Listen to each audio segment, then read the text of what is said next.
Welcome back to the MercyCast, where we're learning the art of compassion through the adversity of life. I'm your host, Raleigh Sadler. This week, I want to do it a little bit differently. I think that everyone has something to say. All of us have a story. Nothing frustrates me more than when I'm talking to someone and they say, well, I don't have a story like you, or I don't have a story like that person. Nothing really big has happened in my life. If you are breathing, something big is happening in your life. You are a walking miracle. And I'm not trying to be dark here, but there are so many ways life can go sideways. And if you're still with us right now in this moment, you're a miracle. You have something to say. You've lived through things. These things have taught you how to go through life. And so I just want to encourage you today. You matter. Your story matters. And so how do we really start unpacking our stories? I think this is really important. I think for a lot of us, if we don't know that we have a story, we're missing an opportunity to connect with other people. Because here's the thing, all of our stories are interlinked. Every one of our stories is flowing in and out of the stories of others. We all impact each other. And so I don't know if you have had a family member who said, when you're in a bad mood, it impacts everyone else. But it's kind of real, right? And also when you're in a good mood, or when you're going through a season where you're winning, you impact others. We are dependent human beings. We are dependent on other people. And so what we go through impacts other people. And so if you're sitting there thinking, but no one really wants to know what's going on in my life, that's wrong. You're absolutely wrong, my friend. I got to be really honest with you. You're so incredibly wrong, because you matter. Your story matters. And if you share, someone will connect to that. This is why I talk about vulnerability so much, because your vulnerability is a gift. And yes, it's a gift that comes at a cost. But when you open up to someone and you say, this happened in my life and it hurt, or this is going on right now and it's changing the way I think, that will connect with people. Because like I said, we are dependent human beings. And what makes us dependent is our vulnerability. If we were invulnerable, we would be completely independent of anything. We wouldn't have to depend on God or each other. But that's not our story.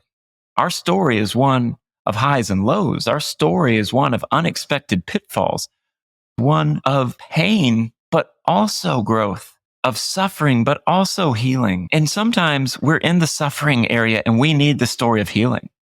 Sometimes we're in healing and it's good to be reminded that there are other people who are suffering. I think when we isolate ourselves and we retreat, that's when we can suffer the most, because we're refusing to listen to the voices that can help us. It could be the voice of a friend or a therapist or a pastor or a family member who's saying, I've been there. Recently, I called my father and it had just been a tough week. And I remember calling him and I said, I really messed up this week. And my dad and I don't typically have those conversations like that. We'll have a lot of conversations. We'll have some open, vulnerable conversations. And what was interesting was he paused and said, thank you. Thank you for being willing to share that with me. When you can find safe people in your life and you can go up to them and say, this is what's going on, it's not only going to minister to you, it's going to minister to them. Now, notice I said the word safe. You don't want to share with absolutely everyone. I think that is where we can get vulnerability wrong. That's where our stories can end up biting us in the butt, because we are sharing something that is important to us with someone who's not ready to receive it. And so I think sharing with a safe person matters. Now, another side of vulnerability that's important is, I said earlier that vulnerability comes at a cost. Sometimes we can be transparent about things that don't cost us anything, and it can sound vulnerable to others to where it evokes this norm of reciprocity where they're going to share something because they feel like you were vulnerable. But in those moments, it can get very, and I mean very manipulative. We shouldn't use our stories to manipulate other people. we need to be cognizant of why we're sharing what we're sharing. I've had several conversations with people who they would tell me about how they share their stories, but the more I listen to it, the more I'm like, but you're doing that to evoke a response from that person that bends towards your favor. That's not okay. And now maybe all of us do that to some extent, but if you are consciously thinking of that, you need to talk to someone and tell them that you're intentionally manipulating people. You don't want to do that because that's going to hurt them. And ultimately, it's not good for you because you're doing it to get something that you feel is lacking, right? Like you're doing it because of your own vulnerability. And that's not going to bring you the healing that you look for. I promise you, it's not going to do it. And so I really want to encourage you that when you share your vulnerability with someone, that can change a life. When you don't share your vulnerability with someone and you close off, that will change your life. And it will rob others of the opportunity to hear how you've learned the art of compassion through the adversity of life. You don't want to miss that. I have talked about this with different guests, and I've mentioned that I'm not a big fan of vulnerability. And yes, I wrote a book called Vulnerable, and the people that read it will reach out occasionally and tell me how that encouraged them. But I think part of the reason that it encourages people is because I've done everything in my life that I can to run from vulnerability. I remember someone telling me once, I said something vulnerable to the person, and it almost felt like it was taken for granted. And the person looked at me and said, but you're just good at vulnerability. Newsflash, no one's good at vulnerability. This is a practice. This is not something that you perfect. This is something that you try day in and day out. Some days you're good at it. Some days you suck at it. But again, we need to share our vulnerability with others. We need others to be vulnerable with us. We don't need to be vulnerable in a way that costs us absolutely nothing, because that can be a faux vulnerability that could be bent on manipulating people. But again, you don't need to be vulnerable with every human on the planet. I've been on all sides of this. Sometimes I've been way too vulnerable with the people that didn't have buy-in, the people who weren't being vulnerable with me. And I actually had one person tell me that. They're like, I feel like you're sharing more than I'm sharing. And sometimes that can be hard on that person. So you dial it back, you learn from your mistakes, and you have to rethink it. And so where I'm at now is I firmly believe that you should be transparent with everyone, but vulnerable with the few. It is a gift. It is a sacrifice, and it's costly. But I really believe that for those of us who are believers, who are Christians, Jesus became vulnerable to the point of death to save those of us who are vulnerable from death so that we would love other vulnerable people until death. And I say it in that way because we realize that Christ became like us in every way to save us, but he doesn't just free us for this celestial reality. He frees us so that we can be present here and now and live this kingdom life out in front of people, to live it out loud, really, to live it out loud. And so for you, what does it mean to be vulnerable? How are you being vulnerable this week? How are you encouraging people this week? If you've been listening to this podcast for a while, you know that we talk about adversity. You know that we talk about compassion. But this is just another way of saying, how are we being human when life hits us, when reality sets in? What does it look like to walk as an image bearer, as someone who God made for themselves? It's messy. But I think the truth is that we got to embrace the mess.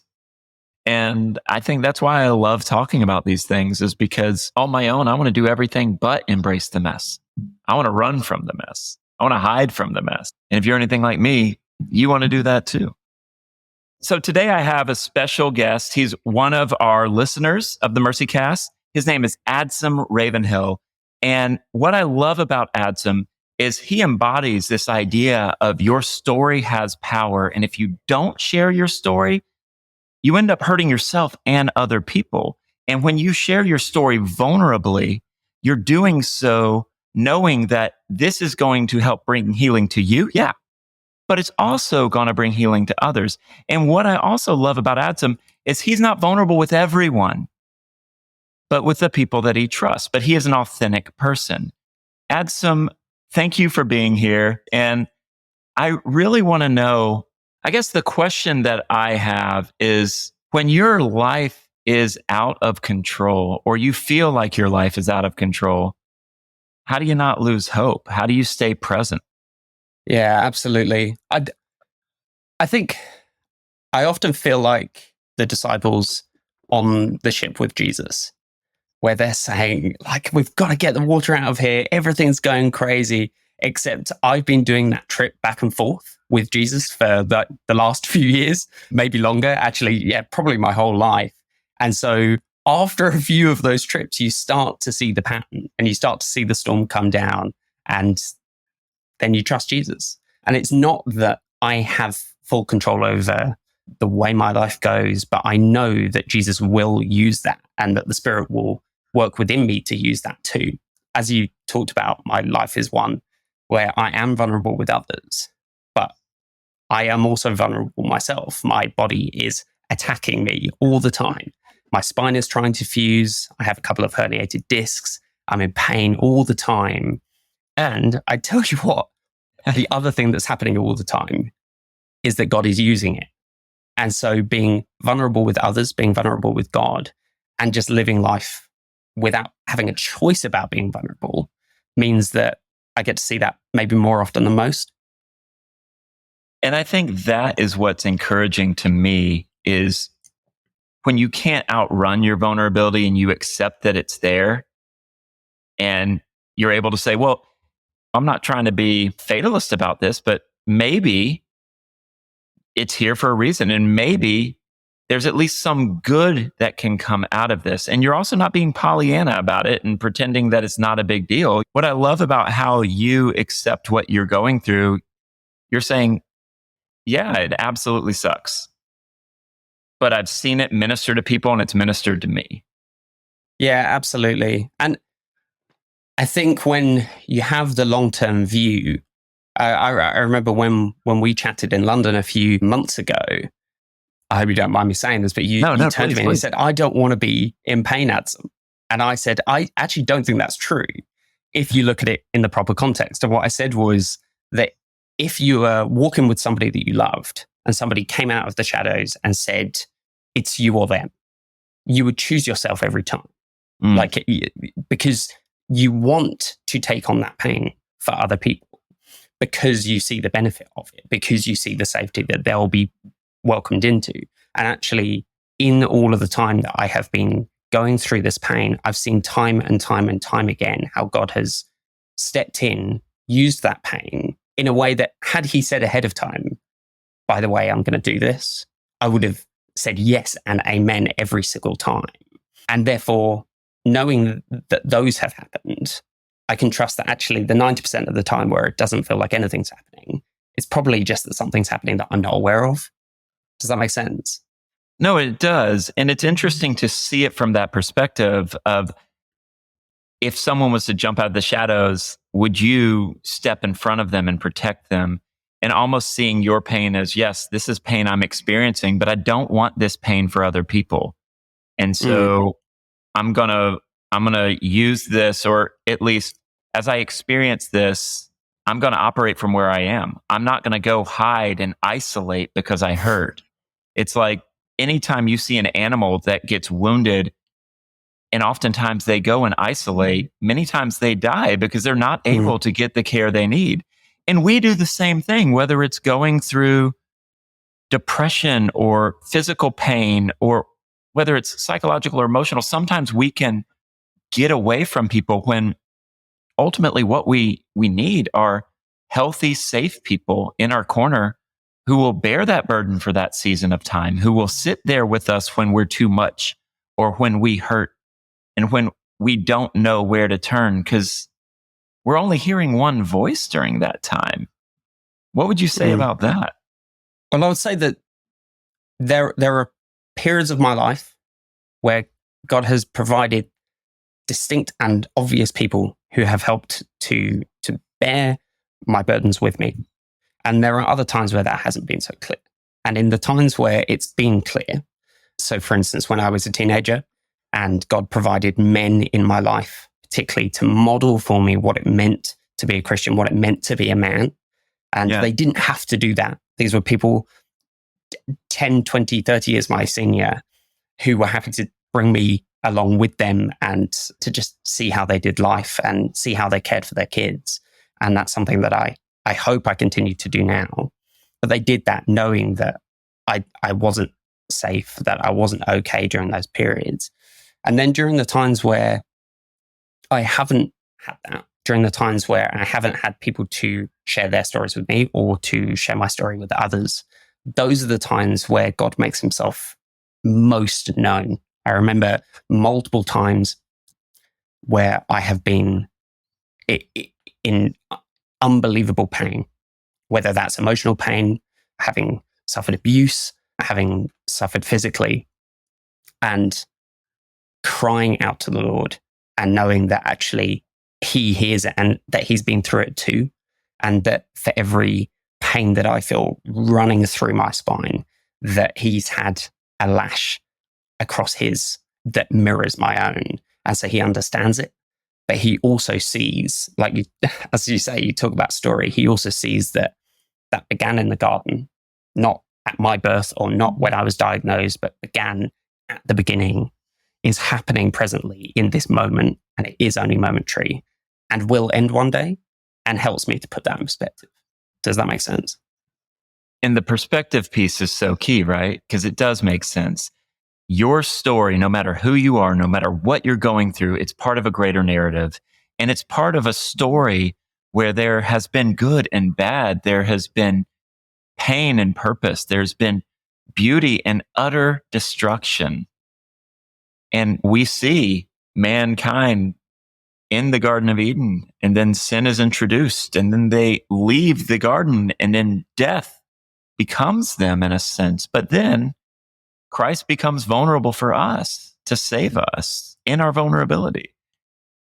He didn't wait for us to get it together. He didn't wait for us to achieve something so that we would be worthy of being saved.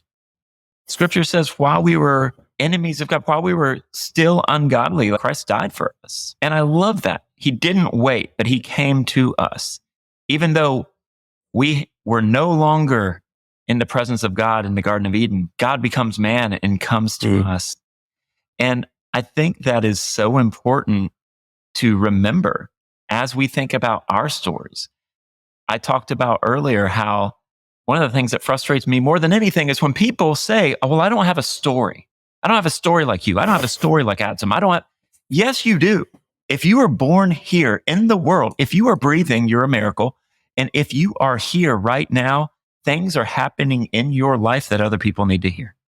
And the moment that we say that's not the case, it's in those moments that we are living with unseen arrogance, because it actually takes humility to share your story.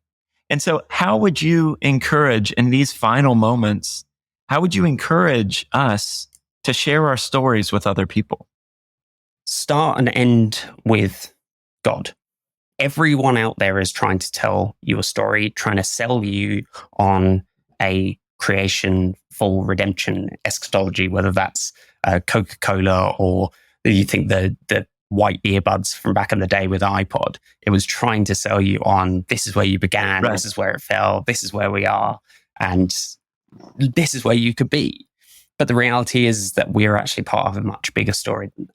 And so whether your story is that you think, oh, this is so boring. I grew up in a Christian family. My parents grew up in a Christian family. Wow, what an amazing story of God's faithfulness throughout generations. That is unbelievable. Like, how amazing is that? But if your story is actually, I came from a background where I didn't know where I was going to get my next meal, or I didn't know where I was going to get my medicine from, or I was lost, but God found me. Actually start with the fact that he was looking for you in the first place. And he already had the things that you needed in the first place, and that he's taking you somewhere greater. And invite people on that journey with you, because who knows where they will be in not just 20 years time, 20 days time. And they might be telling their story too and saying, look where God found me. because at the end of the day, we're all works in progress, right? None of us have it figured out. And I think we compare ourselves to others, believing this fallacy that other people have got the market cornered on perfection, or they aren't living with pain. We are good pretenders. And what I love about you talking about the biblical narrative, grounding our story in a way that begins and ends with God, it's saying, no, this is the ultimate reality that I live in. And I know that no matter what my story is, it's going to be okay because I trust the person who, in a sense, is writing the story. I trust the person who is the author of my faith.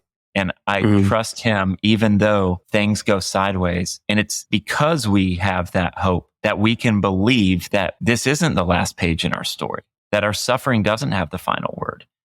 Amen. So, Adson, what I loved about this is you've given us something today that, though this is a short episode and this is much different than what we typically do,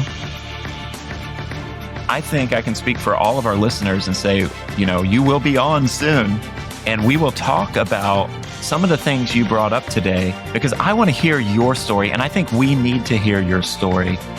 And so I can't wait to have you back on. So Adson, thanks for jumping on in this special episode with me. Thank you so much for having me and have a wonderful day. Can't wait to see you soon.